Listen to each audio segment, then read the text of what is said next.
Y en esta mañana vengo a decirte de parte del Señor que tú no eres lo que sientes, no eres lo que te está pasando, quizás no eres lo que otros dicen de ti, tú eres lo que la Biblia dice, alguien extraordinario, porque naciste en el santuario. ¿Cuántos dicen amén? Alabado sea el nombre del Señor. Y lo que quiero por algunos minutos es poder describir estas cualidades fundamentados en la historia introductoria de Juan el Bautista. Debo empezar diciendo que el santuario en las Sagradas Escrituras representa una conexión íntima entre un individuo, entre una persona y Dios. Por lo tanto, el santuario es un símbolo de esperanza, un símbolo de restauración, un símbolo de redención, un símbolo de nuevos comienzos. En la Biblia hay muchos aspectos relacionados con el santuario, con sus diferentes variantes, como el altar, como el tabernáculo, como el templo, que son sinónimos de lo que es el santuario. Y en el santuario es el lugar donde se conecta el ser humano con Dios, desde su realidad, donde no hay discriminación, donde no hay exclusión. Jesús contó una historia donde dos personas entraron al santuario. Y lo que marcó la diferencia fue la actitud con la que estas personas entraron al santuario. Era un hombre fariseo que desde la perspectiva de él, la forma como se veía a sí mismo, era alguien que no cometía errores, era alguien que estaba por encima de los demás, que se ajustaba a una serie de normas sociales que lo convertían en alguien admirado y admirable. Era la perspectiva que él tenía de él. Entró al santuario y empezó a decir gracias por lo que soy, y luego hizo una comparación peyorativa, y gracias porque no soy como este publicano. Sin embargo, el publicano ni siquiera se atrevía a levantar la mirada, dice el Señor. Y lo único que decía es, sé propicio a mí que soy pecador. Y dice el Señor que cuando terminaron cada uno su conversación, uno estaba hablando consigo mismo, mientras el otro hablaba con Dios.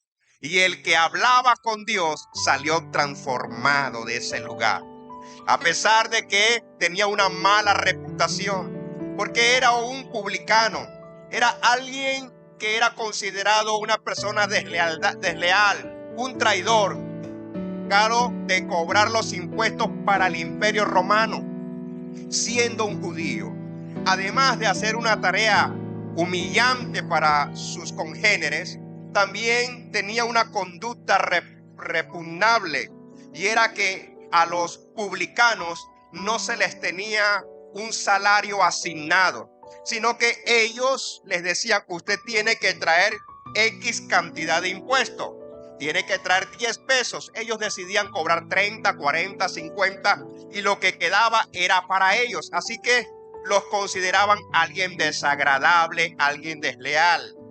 Por lo tanto, no los podían ver como una persona normal a quien debían darle honra y admiración. Sin embargo, cuando esta persona entró al santuario a hablar con Dios, Dios no lo había rotulado.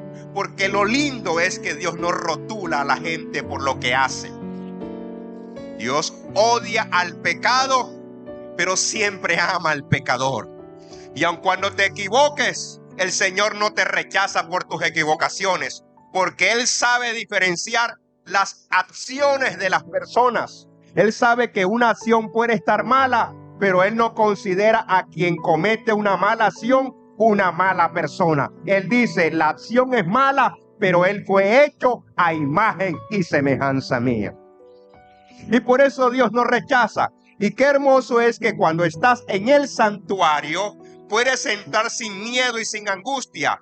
Me encanta lo que dice el apóstol que escribe a los hebreos. Acerquémonos confiadamente al trono de la gracia, sin culpa y sin vergüenza. Sin vergüenza. Porque allí eres aceptado, aceptada. Porque allí no eres rechazado. Los seres humanos tenemos la tendencia de rechazar por estereotipos. Cuando hay subculturas dentro de nosotros y no pertenecemos a esa subcultura, a esas modas, a esos estereotipos, a esas expresiones. Cuando alguien hace parte de ese grupo, normalmente los que no hacemos parte de ese grupo tendemos a rechazar, tendemos a mirar raro. Pero Dios no es así. Él dice: yo no te rechazo por tu subcultura, por tu idea. Me encanta cuando un amigo, que él no sabe que somos amigos, él se murió sin saber que yo existía, el teólogo alemán Paul Tillich. Él dice: cuando un ateo proclama con la seguridad de que Dios no existe, lo que Dios está escuchando es alguien que lo está llamando a gritos. Porque quien dice que Dios no existe, lo que realmente quiere decir es: si de verdad existes, quiero verte, quiero conocerte, quiero experimentarte. Y lo bueno es que en el santuario tú conoces a Dios, tú experimentas a Dios. Y por eso le doy gracias al Señor por esta casa y por estos 16 años de fidelidad de Dios, 16 años de compromiso de ustedes, 16 años de caminar sobre una palabra, porque en este santuario han sido arrebatadas muchas almas al diablo. La puerta de los infiernos se ha cerrado para muchos y la puerta de los cielos se ha abierto para muchos. Porque hay gente nacida en el santuario que está reconociendo sus características extraordinarias, que está reconociendo que ha sido marcado para la bendición del Dios de gloria. Así que en este versículo que leímos hay una narrativa de lo que el sacerdote Zacarías está haciendo cuando está en el santuario orando. Y me encanta que lo diga de esta manera, porque hay una descripción acerca de Zacarías y de Elizabeth. Dice que Zacarías era un hombre justo, irreprensible, temeroso de Dios, y Elizabeth también. Sin embargo, los anhelos de su corazón no se habían hecho realidad. Y esto nos hace reflexionar un poco, nos hace pensar en que mucha gente que camina con Dios, que obedece a Dios, que le sirve a Dios, no siempre posee, tiene lo que otros dicen que han logrado. No oro como oras tú. No me abstengo de las cosas que tú te abstienes. No ando metido en la iglesia. No le sirve, no dices que le sirves tú. Y sin embargo, mira lo que tengo. No sé a quiénes le han dicho eso. Te restriegan los éxitos humanos y terrenales en el rostro. Y es posible que tú agaches la cabeza y digas: Señor, es verdad. Aquel que no te conoce anda en una Harley y en una moto que le suena hasta la pintura.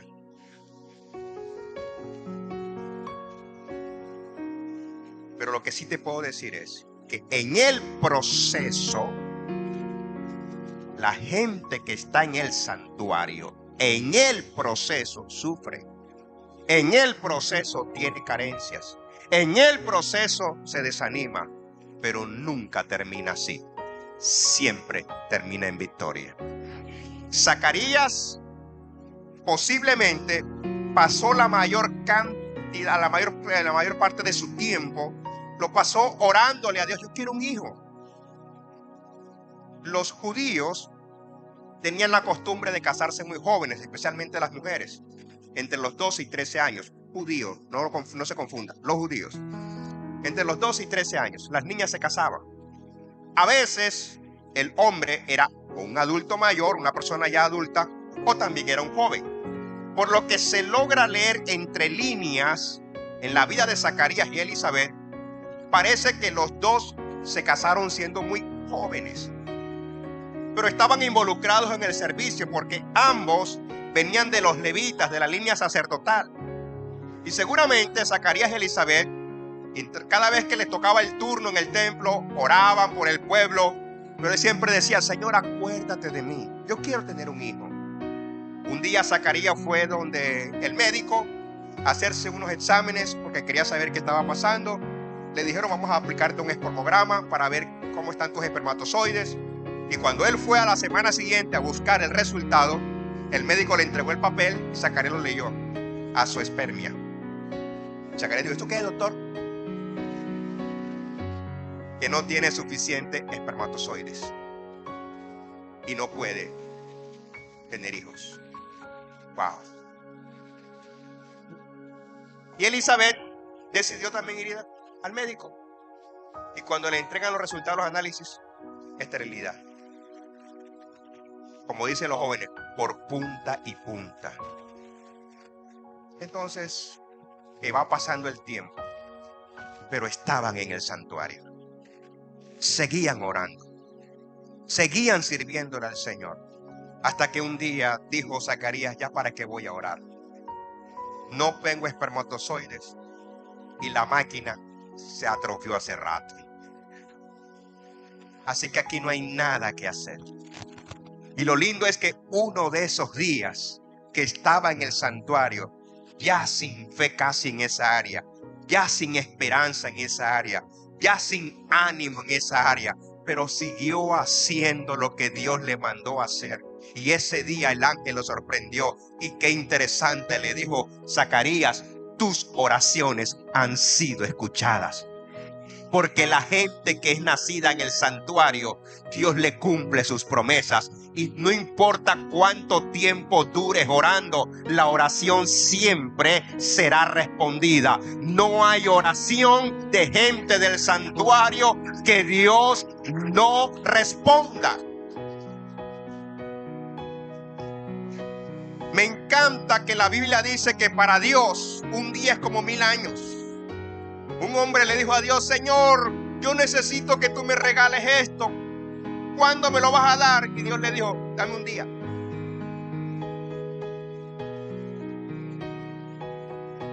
Pastor, ¿quién vive 1000 años para esperar un cumplimiento de una palabra? Mira, me encanta leer la Biblia desde diferentes ángulos.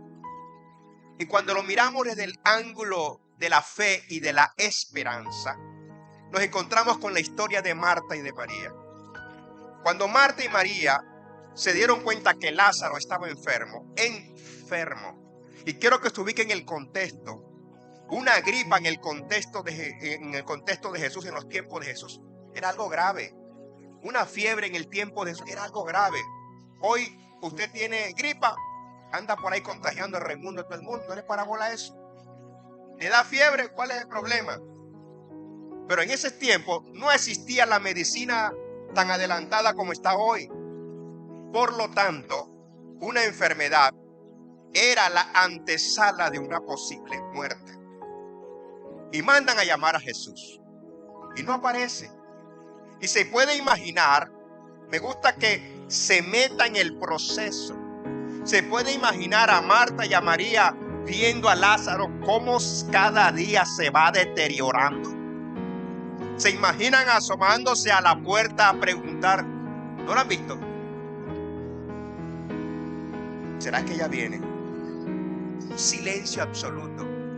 Pero no solo eso, llega el día en que Lázaro fallece. Y en medio de lágrimas siguen esperando a ver si pasa. Y no llega. Pasa el tiempo, hay que sepultarlo. Un día en la tumba, 2 días en la tumba, 3 días en la tumba, 4 días en la tumba. Llama la atención algo: los judíos por lo general les preparaban los cuerpos antes de sepultarlo. Dice el texto que Lázaro tenía 4 días de muerto y que estaba en estado de descomposición. Eso me dice una cosa: que no lo prepararon. Lo metieron así, lo sepultaron así. Era tanta la desesperanza que ni ánimo tenían para preparar el cuerpo. Todo lo que hicimos en vida fue en vano. Ya después de muertos, ¿qué podemos hacer? El grado de desesperanza, de desilusión, de decepción era fuerte. Y al cuarto día aparece Jesús. ¿Se imagina la cara de Marta y de María cuando lo ven? ¿Ya para qué? Demasiado tarde. Gente que puede decir, yo le pedí a Dios que no me hipotecaran la casa. Pastor, ¿y sabe qué pasó? Que me la hipotecaron. Yo le pedí a Dios que no saliera este diagnóstico. ¿Y sabe qué pasó? Salió. Yo le pedí al Señor que no se muriera. ¿Y sabe qué pasó? Se murió. Y desde esa óptica, usted puede decir, a mí Dios no me escuchó. A mí Dios no me respondió. Porque lo que yo esperaba no lo recibí. Esa era la sensación que tenía Marta y María. No me respondió. Pero Jesús no solamente les cambió la manera de pensar, sino que les mostró que cuando Dios guarda silencio es porque tiene algo más grande para ti. ¿Cuántos dicen gloria al Señor? Así que es posible que tú dices, pastor, está bien que usted dice que Dios escucha la oración, pero yo tengo evidencias, yo tengo testimonio que conmigo no funciona. Siempre funciona. Y te voy a contar otra historia muy rápido. En este momento estoy inspirándote. Yo le digo a los hermanos del primer culto que cuando yo predico inspiro, cuando enseño desanimo. ¿Verdad? Los que han tenido clases conmigo, cuando yo les doy clases de Biblia, de teología o de psicología aplicada al texto bíblico, se quedan mirándome así que, ay Dios mío, y empiezan a buscar. ¿Qué buscan? La fe, pastor, que no la encuentro. Se me perdió. Pero como estoy predicando, te voy a inspirar hoy. Sí. Job, dice la Biblia que era un hombre temeroso de Dios. Un hombre íntegro. Un hombre que tenía miedo de perder a sus hijos. Y por eso todas las mañanas se levantaba a ofrecer sacrificios. Pero un día, lo inesperado, o más bien lo más temido, llegó. Le dieron la noticia de que sus 7 hijos habían muerto. Eso lo devastó. Perder un hijo duele. Perder 2 hijos duele. Perder todos los hijos duele. Y ustedes conocen toda la historia de Job. Al final, cuando Dios lo restaura, ¿sabe qué dice el texto? Y Dios le volvió a dar 7 hijos más. Y estos eran más hermosos que los anteriores. Sé que tiene preguntas, no me la haga. Eso déjemelo para la clase. Pero aquí solo quiero decirle, si crees que tu oración no fue escuchada porque perdiste lo que no querías perder, tu oración sí fue escuchada. Porque cuando Dios te responda, te dará más de lo que perdiste. ¿Cuántos se atreven a decir amén? Y eso le pasa a los nacidos en el santuario. Zacarías estaba en el santuario y en el santuario recibe la noticia. En el santuario recibe la palabra. Yo quiero felicitar a la gente que está en el santuario aquí físicamente y a la gente que está en el santuario conectado a través de las redes sociales. Quiero decirte a ti que estás conectado a ese dispositivo o solo con tu familia o en esa clínica.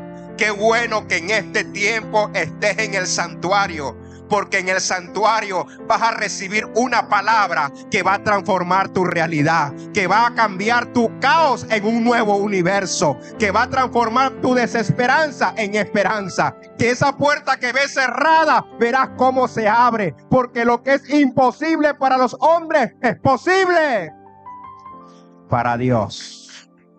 Alabado sea el nombre del Señor. Así que qué lindo que cuando estamos en el santuario, estamos en el escenario de esperanza. Estamos en el escenario de resurrección. Estamos en el escenario de nuevos comienzos. Y esto le pasó a Zacarías. Y por eso, cuando él recibe la noticia de que va a tener un hijo, este hijo nace con unas características extraordinarias que tú y yo, por ser hijos de Dios, también las tenemos. Y la primera es que los nacidos en el santuario están anclados a las promesas de Dios. El nombre de la madre de Juan es Elizabeth, y Elizabeth significa Dios es mi promesa. Y yo quiero que tú hoy te concientices que Dios es tu promesa. Jesús dijo a sus discípulos: he aquí, yo estoy con ustedes todos los días hasta el fin del mundo. ¿Sabe qué significa eso? A veces no logramos digerir el contenido profundo de un texto, de una expresión bíblica. A veces nos acostumbramos a una lectura superficial y no a una lectura profunda. Yo les recomiendo que está bien que usted tenga un cronograma de lectura bíblica donde le invitan a que lea 5 o 6 capítulos diarios de la Biblia. A veces por el afán, el estrés y las múltiples ocupaciones, usted no tiene el suficiente tiempo para leer a conciencia y detenidamente esos capítulos. Yo le recomiendo que no se los lea los 5, léase uno, pero digiéralo bien. Jesús dice a los discípulos: he aquí, yo estoy con ustedes todos los días hasta el fin del mundo. ¿Qué significa eso? En términos básicos y sencillos, significa que tu mayor promesa no es un objeto, no es una bendición, no es un elemento. Tu mayor promesa es la misma presencia de Dios en tu vida. Está diciendo: mi presencia va a estar contigo todos los días. Yo le hago una pregunta: ¿usted todos los días se levanta del mismo ánimo? ¿Usted todos los días cuenta con los mismos recursos? ¿Usted todos los días se siente halagado, amado y admirado por las personas que le rodean?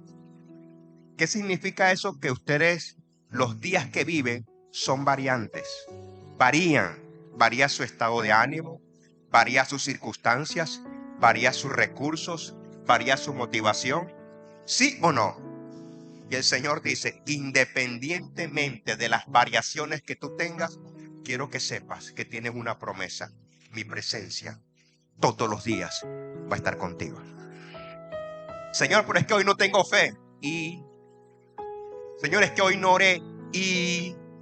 Señor, es que hoy no fui al culto. Señor, es que hoy no obedecí. Lo ideal es que tú vivas para mí. Pero cuando no lo hagas, yo te prometí, y escrito está, que Él es fiel, aunque tú y yo le seamos infieles. ¿Cuántos se gozan de que Él sea su mayor promesa? Aleluya. Los nacidos en el santuario están anclados a las promesas de Dios. No viven por circunstancias.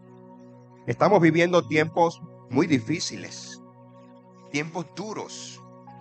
Hay mucha aflicción, hay mucha preocupación. Hay enfermedades huérfanas, cada día salen más, que no logra la medicina entender de cómo se desprenden, de dónde surgen, cuál es su origen, cuál es su etiología. Hay mucha incertidumbre en el área de la salud, tanto a la salud física como la salud mental. Los trastornos depresivos cada día aumentan, los trastornos ansiosos cada día aumentan, los trastornos disociativos cada día aumentan. Hay una serie de incertidumbres, de problemas en la vida de las personas. Y esto cada día se agrava más. La Biblia dice que los últimos días serán principios de dolores. No es para nosotros una sorpresa saber que el mundo está enredado. Pero ¿qué dice la palabra del Señor? Cuando tú escuches esto, ponte recto, levanta el rostro, porque tu redención está cerca. Tienes una promesa que Él te sostiene. Los muchachos se fatigan y se cansan. Los jóvenes flaquean y caen. Pero los que esperan a Jehová tendrán nuevas fuerzas. Levantarán alas como las águilas. Correrán y no se cansarán. Caminarán y no se fatigarán. Esa es tu promesa. No importa cuánta debilidad y carencia haya. Lo que importa es que tienes una palabra que te sostiene. Tú no vives en crisis, tú vives en Cristo. ¿Cuántos dicen gloria al Señor? Alabado sea Dios.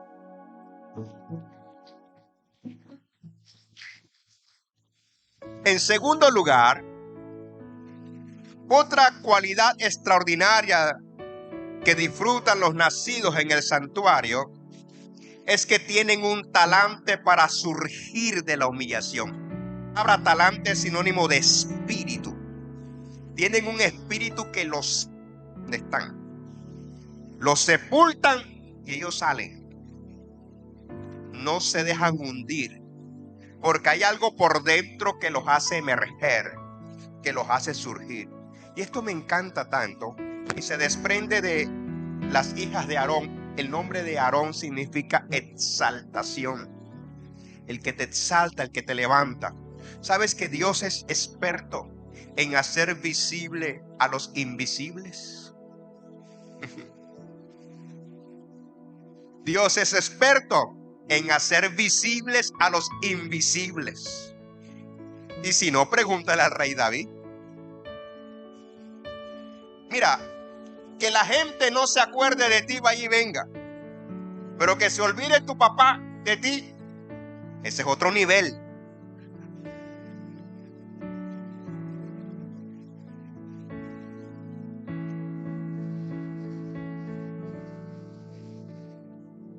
Los exégetas bíblicos están discutiendo sobre una situación y ya han hecho una reunión programada para cuando lleguen al cielo. Tienen una reunión con David y le quieren preguntar: David, dinos la verdad. Perdónanos que nos metamos en tu vida íntima, pero tenemos una duda. ¿Quién fue tu mamá? Sí, porque es que los exégetas están diciendo que existe la posibilidad de que David no era hijo de la esposa de Isaí. Él tuvo 6 hijos con una señora y parece que David, una cana en el aire.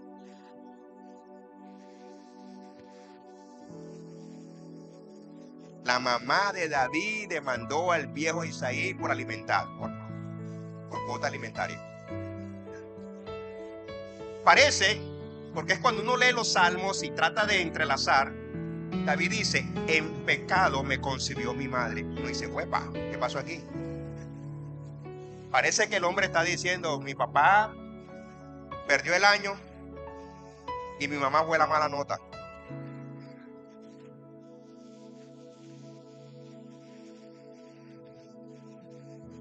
Cuando el profeta Samuel le pregunta, el profeta, el hombre de Dios, va a decirle: Samuel, Isaí, vengo a buscar a tus hijos porque uno de ellos va a ser rey.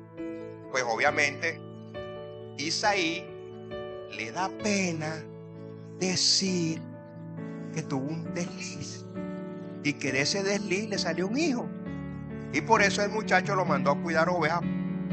Y cuando él va a presentar a los hijos, le presenta a los 7 hijos y el Señor le dice: ninguno. Samuel empieza a decir: Señor, ¿qué pasó aquí? No entiendo. Empieza. Isaías ya ha preguntado y él hablando con Dios. Él no es, por si ya pasó todos. No, pero él no es. Ahí entonces, Dios, ¿no será que tú te equivocaste? Yo entiendo, tú eres Dios, hay tanta gente en este mundo. Revisa bien, yo no me he equivocado.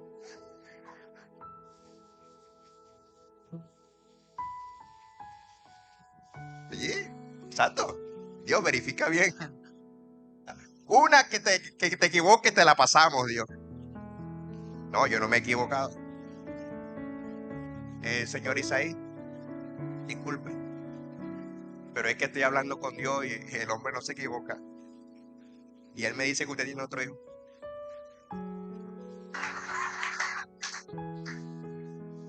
Sí. Anda, qué pena, sí es verdad.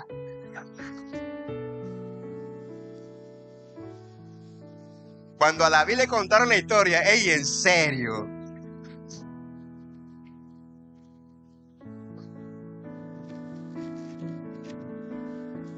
Me extraña, viejo, que tú... O sea, este es el colmo. Esto es el colmo. Pero ¿sabe qué hace Dios? Isaí, o por la vergüenza, o por la culpa, o por el miedo, o por el qué dirán, quiso ponerlo detrás del tapete. Pero Dios se encargó de sacarlo. Y por eso él mismo dice, a mí me sacó de detrás de las ovejas. Porque la gente que nace en el santuario, donde el diablo lo quiera sepultar, de allí Dios lo saca. De allí Dios lo saca. No te dejes sepultar. No dejes que el concepto, la opinión o las circunstancias que te pasen te pongan debajo de la alfombra. Dios es experto sacando a gente debajo de la alfombra y poniéndola en la cúspide. Y eso es para ti, porque eres un hijo del santuario. Eres una hija del santuario. La gente que nace en el santuario siempre tiene un espíritu que sabe, que no se queda abajo, se equivoca, comete errores, pero debajo de las piedras se levanta. Porque dice, el Señor está conmigo como poderoso gigante. ¿Cuántos dicen amén a eso? En tercer lugar, la gente nacida en el altar, en el santuario, viven para experimentar lo sobrenatural. Viven para experimentar lo sobrenatural. Las hijas de Aarón, o más bien el sacerdote Zacarías, pertenecía a la clase de Abías. Y Abías era la octava clase sacerdotal. Y el número 8 en la Biblia es el número de lo extraordinario. Es el número de lo sobrenatural. Porque 7 es el número de la plenitud, lo completo. Pero 8 es el número de lo que va más allá de lo completo. Dios se revela en plenitud al ser humano. Te da la sabiduría, te da las estrategias, te da la gracia, te da los dones, te da los recursos, te da el ambiente. Y tú dices, estoy pleno, lo tengo todo. Pero a pesar de que lo tenga todo, Dios, solo un milagro puede hacer eso. Dios dice, ahí tienes el octavo, y el octavo es el milagro. Por eso, escúcheme bien, me regreso un poquito. Por eso David era el hijo número 8.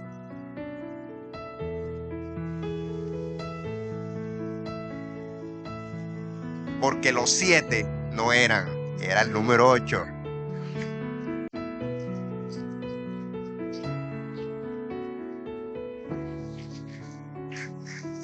Y por eso, al octavo día, era que se circuncidaba el niño.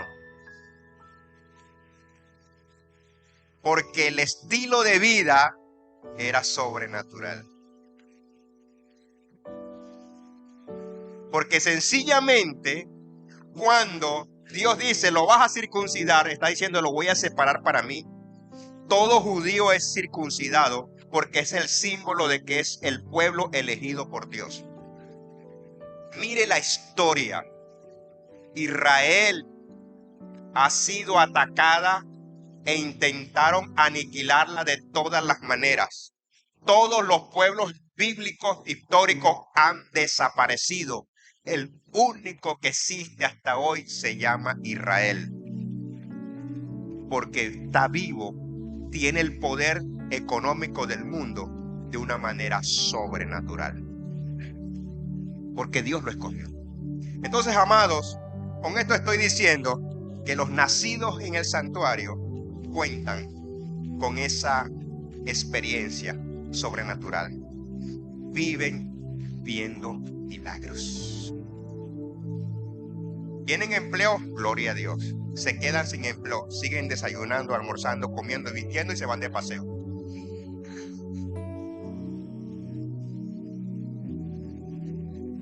Y qué hermoso es entender que cuando tú naces en el santuario, lo sobrenatural de Dios te va a perseguir. Créeme, Dios te va a responsabilizar de lo que tienes que hacer. Y si no lo haces, serás negligente y seguramente tendrás que padecer mucho. Pero si después de haber hecho todo lo que está a tu alcance, sientes que no logras, no te preocupes. Me encanta cuando Dios trabaja en equipo con la gente. Me encanta cuando Dios hace cosas que a los demás les da risa. ¿Se acuerdan cuando nació Isaac? ¿Qué le dio a Sara? Risa. Eso es cuando usted dice, ¿sabes qué? Cuando usted está hablando con su cónyuge, con su novia, con su amigo, con la persona que usted quiere mucho, y le dice algo que a usted le molesta, y usted, ¿y de qué te ríe? Usted dice, ¿sabe qué? Yo mejor me voy a reír. Porque como yo no me ría, esto va a terminar mal. Entonces, yo imagino que Sara, yo mejor me río, ¿sabes? Yo mejor me río. Cuando Israel fue a conquistar a Jericó, Dios le dijo que den vueltas. Y usted se imagina, fueron 7 días dando vueltas. Usted se imagina a Israel dando vueltas y los de Jericó esperando que entraran, que hicieran algo.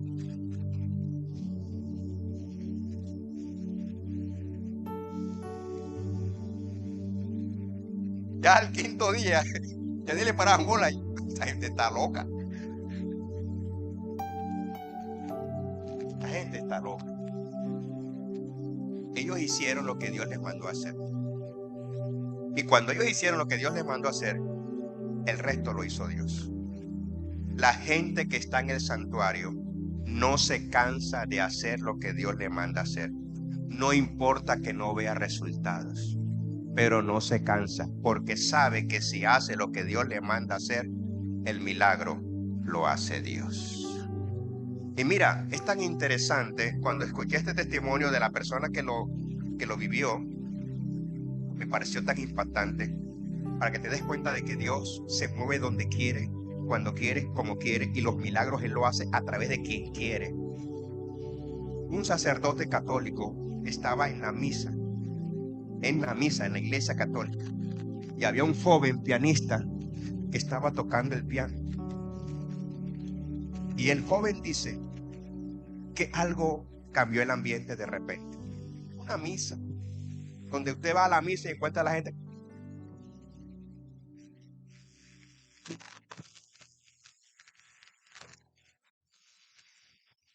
Perdónenme, pero los que tuvieron el privilegio de asistir a misa como yo, ¿saben qué hacen?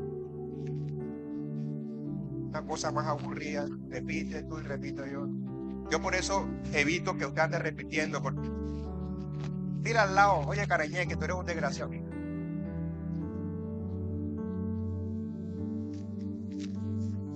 Ya, déjelo quieto, él está ofendiendo al otro. Ya, déjeme escuchar la prédica. No, que dile que está al lado, ya. Allá, el uno dice el otro repite, el uno dice el otro repite, el uno dice el otro.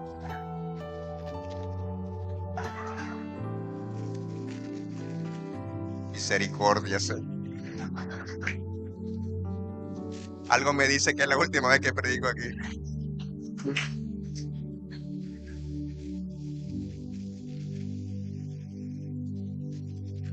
Misericordia, Señor. Y él estaba tocando el piano. Y dice que algo pasó en el ambiente. Y estaban cantando, cuando llegué aquí, el Señor ya estaba. Y él cerró los ojos. Y de repente empieza a llorar. Y las lágrimas empiezan a caer sobre el teclado. Y ya las notas no eran lo mismo, porque sus dedos se resbalaban. Y se volaba notas, metía notas donde no eran. Pero él con los ojos cerrados decía, cuando el Señor llegué aquí, y el Señor estaba. Y de repente entra una mujer llorando con un bebé de 5 meses en sus brazos, menguado. El sacerdote está, usted sabe que ellos se ponen así. Y él está, y la mujer llega llorando, dice, padre, haga algo, y le tira al bebé. Y él con las manos así, lo que hizo fue que lo agarró. Él preguntando si ya ahora qué hago. El muchacho estaba cantando. ¿Qué hago? Padre, mi bebé acaba de morir, haga algo. Y lo único que hace es, padre, no sé qué hacer. Y cuando hace así, levanta las manos, no sé qué hacer. El niño hace así y empieza a llorar en una iglesia católica, en una misa, porque un pianista estaba tocado por el Espíritu de Dios. ¿Te das cuenta? ¿Te das cuenta lo que sucede cuando alguien está en el santuario? Alguien es nacido, puedes estar donde sea, pero de allí donde estés, lo sobrenatural de Dios va a surgir. ¿Voy por el qué? Por el tercer punto. Cuarto, poseen los genes del Padre Celestial. Esto me encanta. Los nacidos en el santuario poseen los genes del Padre Celestial. El nombre significa hijo de Dios. ¿Sabe que les decía a los hermanos del primer culto que a mí me encanta leer la Biblia para dedicarme a observar qué hace Dios cuando las cosas que suceden aparentemente le salen mal? ¿Cómo así, pastor? Sí. Mira, Dios crea al ser humano, lo pone en el huerto del Edén, que dice: todo árbol puedes comer, mas el árbol de la ciencia del bien no comerás. Y Dios le da el espacio a Eva y a Adán, les da su espacio. Y cuando les da el espacio, les deja solo con la serpiente. ¿Qué pasa con ella? La mujer es engañada por la serpiente. Dios sabe lo que está pasando. Cuando yo leo que la mujer y el hombre pecaron, yo enseguida me quedo como mirando de la cara a Dios. Ay, qué cara pone. Así. Y resulta de que Dios toma, los viste, los saca y empieza un plan de salvación. Escoge a Israel para que sea su pueblo. Resulta de que Israel se va tras los otros dioses, otros ídolos, y ofende a Dios. Y yo me pregunto, voy a ver qué va a hacer ahora. Y entonces Dios lo restaura. Y cada vez que veo en la Biblia algo que Dios hace, pareciera que no le saliera mal, yo me quedo como mirándole en la cara a Dios. Voy a ver qué va a hacer. Y ¿sabe qué encuentro? ¿Qué concluyo? Que Él nunca se cansa, que Él nunca se decepciona, que Él nunca se desanima, que Él nunca tira la toalla. Ya me la pillé. Si tengo los genes de Él, si Él es mi padre, yo soy su hijo. Si las cosas no me salen tan bien como yo esperaba, yo voy a ser como Él. No me voy a desanimar, no voy a renunciar, voy a seguir creyendo, voy a seguir perseverando, porque Él es un Dios de planes y es un Dios de propósito. Permite adversidades y no siempre las cosas salen como yo quiero, pero siempre su nombre será glorificado y mi vida será bendecida. Así que el hecho de que tú seas un hijo y una hija de Dios significa mucho. Tienes los genes de Dios, tienes el carácter de Dios, tienes la capacidad de salir adelante. Él nunca es derrotado, Él es el derrotador. Él nunca es vencido, Él es el vencedor. Y por eso estoy soltando cositas que a veces no las suelto en los cultos, que yo creo que salen como rascándose la cabeza. Pastor, y Dios fracasa. No es que Él fracase, es que Él vive en escenarios de aparentes fracasos. Él nunca fracasa. Es más, el diablo pensó que había fracasado cuando envió a Jesús. Cuando todo apuntaba y lo ve a Jesús clavado en la cruz, el diablo empieza a reírse y dice: maté a Dios. Por eso me encanta una historia donde le preguntan a una serie de elementos qué es lo más fuerte. Dice: no, yo no soy el más fuerte porque esto me pasa. Pero al último que le preguntaron fue a la muerte. muerte, dime la verdad, ¿tú eres el más fuerte o la más fuerte? Y ella dijo, no. ¿Por qué? Yo creía que era la más fuerte, pero un día le quité la vida a un hombre y después de 3 días se levantó. Y desde ese día dejé de ser la más fuerte. Ahora el más fuerte se llama Jesús.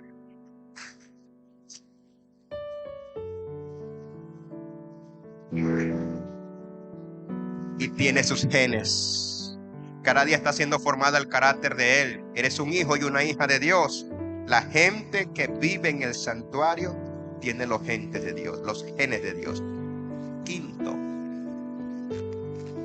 la gente nacida en el santuario saben que jamás serán olvidados por Dios. Jamás serán olvidados por Dios. Zacarías significa recordado por el Señor. Dios jamás se va a olvidar de ti. Todo lo que tú haces para el Señor, Él lo tiene en cuenta. Me encanta cuando el apóstol que escribe a los hebreos dice que Él no es injusto para olvidarse del servicio que tú le haces a Él. ¿Sabes que todo lo que tú haces para Dios? Mira, cuando una persona está triste, tú le colocas la mano en el hombro, le das una palabra y la animas, la persona se va. El Señor dice, qué lindo.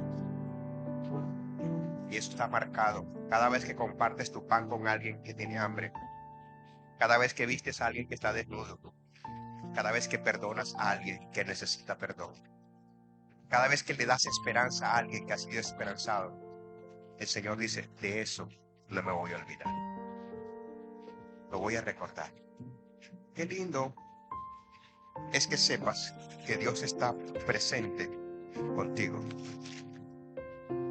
y que Él está pendiente de ti y que Él está apoyándote, ayudándote, sosteniéndote, porque sabe que tú le crees, porque sabe que tú vives para Él, que no te dejas enredar por tus emociones, tus sentimientos y tus circunstancias. Sabes que cuando Él te pide que hagas algo, lo haces con amor. Cada vez que vienes a esta casa y apoyas este ministerio, Dios dice, algunas veces quizás no tienes ni para pagar tus servicios o para satisfacer tus necesidades propias, pero escuchas que darle a Dios es lo mejor y dices, Señor, sabes que no tengo y sin embargo siembro en tu reino. Eso Dios lo ve. Llega un día en que Él te va a recompensar. Llega un día en que te va a servir. Por cuanto lo hiciste por uno de mis pequeñitos, por mí lo hiciste. Esto que voy a contar es una historia que no es real. Es una ilustración para que nosotros nos demos cuenta cuán importante es entender que lo que hacemos por los demás lo hacemos por el Señor. Un pastor, un líder, construyó un coliseo inmenso. Y un día le dijo Dios, yo quiero inaugurar el coliseo, pero yo quiero que tú vayas. En el Antiguo Testamento dice que antes de Sodoma y Gomorra fueran destruidas, tú te personificaste y te le apareciste a Abraham. Igual lo hiciste con Gedeón, lo hiciste con el padre de Sansón. Igual lo hiciste cuando viniste a la tierra a morir por la humanidad. Lo has hecho varias veces. Yo quiero que tú vayas ese día al coliseo que vamos a inaugurar, pero quiero que vayas en persona. Y el Señor le dijo, yo voy a ir. ¿En persona, Señor? Sí, en persona voy a ir. Ok, empezaron los anuncios. Este día, la inauguración, y el Señor viene en persona.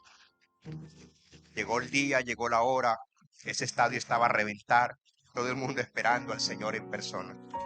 A la hora exacta que debía empezar la reunión, se acerca un anciano maloliente con su ropa, un bastón. Dice, buenas, vengo a esta reunión.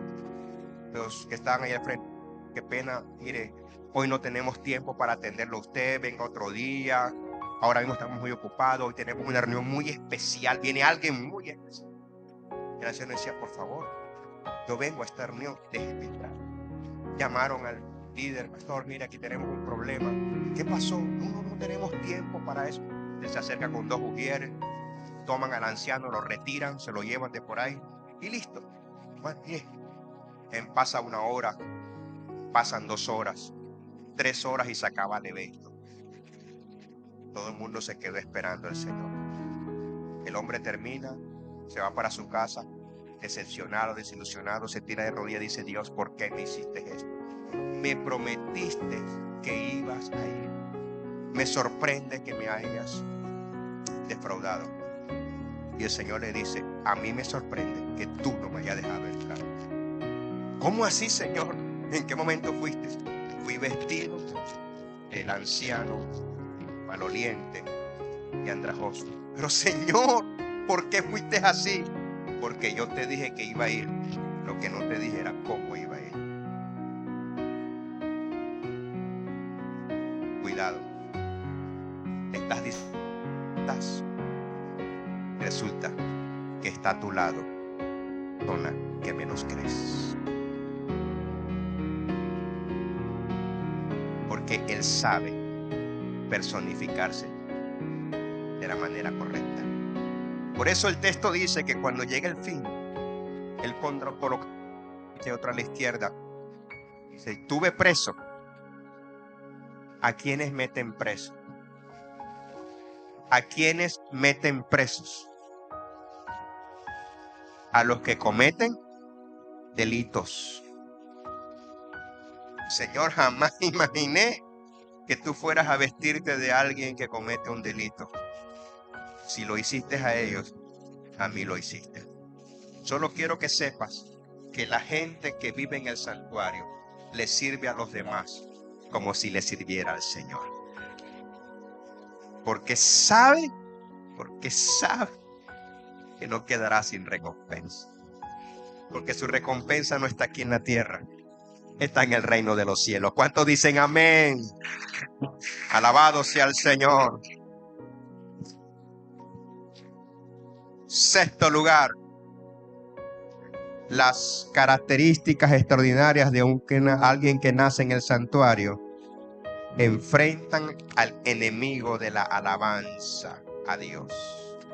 Herodes significa líder tirano y era el rey de Judea, y Judá era la tierra de la adoración, de la alabanza. Tenía la alabanza secuestrada. Tenía la gratitud a Dios secuestrada. Era el rey, un rey tirano. Pero Juan el Bautista lo enfrentó. Y mientras él estuvo, Herodes estuvo arrinconado. La gente que nace en el santuario es la única que puede arrinconar al diablo. ¿Sabes que Satanás no ha hecho más desastres porque tú estás? A veces, pastor, yo estoy en un ambiente difícil en mi trabajo. Pastor, ese lugar donde yo trabajo parece la oficina del diablo. No pasan más cosas porque tú estás. Porque la gente que está en el santuario es gente que hace retroceder a los demonios. No le da permiso al diablo para que siga destruyendo. Tu familia no ha sido más destruida porque hay gente en el altar, porque tú estás en el altar. Por eso me encantan las reuniones de oración. En casi todas las iglesias, creo que esta no, creo que esta es diferente, pero en casi todas las iglesias, las que se reúnen en las madrugadas, el culto de oración, son 3 viejitas, las más viejitas de la iglesia, que no, en la casa no hacen nada. Y entonces, como ya no hacen nada, bueno, vamos a orar porque ya no hay más nada que hacer. Y entonces esas 3 viejitas, y la gente va: no, están las 3, ya eran 10, se han ido muriendo de una en una, quedaron 3.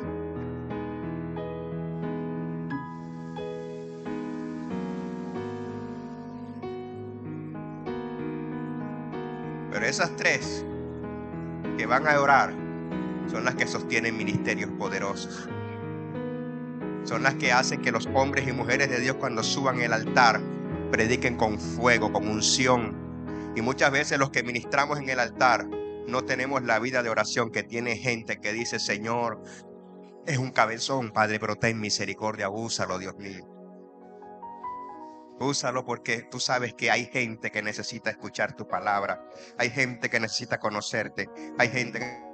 Pero yo quiero atreverme en esta mañana a decir que tú eres un hijo del santuario. Y la gente del santuario conoce la vida de oración. Conoce la conexión con Dios. Y me encanta tanto Zacarías. Qué bonito que la vida de Zacarías cambió porque se mantuvo en el altar. Y yo no sé cuántas veces el enemigo ha intentado desanimarte, sacarte de la congregación, sacarte del ministerio, alejarte porque tienes problemas, porque tienes necesidades, porque estás decepcionado de ti mismo, de ti misma, porque dices, ¿cuándo voy a cambiar? Cada vez que creo que voy a mejorar, vuelvo otra vez y comito el mismo error. Yo creo que ya Dios está cansado de mí. Y el enemigo te pone pensamientos de minusvalía, de desilusión, te mete en esa visión del túnel, de aquí no voy a salir. Pero vengo a decirte en el nombre de Jesús en esta mañana, tú eres un hijo y una hija del santuario. Y la gente que es así está en el altar. Está conectada con Dios, tiene presencia de Dios en su vida, y el día menos pensado, en ese de repente va a suceder algo sobrenatural. Los cielos se van a romper y la gloria de Dios va a descender, y vas a empezar a ver cómo Dios transforma tu carácter, cómo Dios transforma tu visión, y lo que antes te vencía, serás vencedor tú de eso, y lo que antes te derrotaba, tú lo vas a derrotar, y de lo que antes carecías, vas a tener en abundancia, porque la gente que nace en el santuario vive para ver lo extraordinario de Dios en su vida.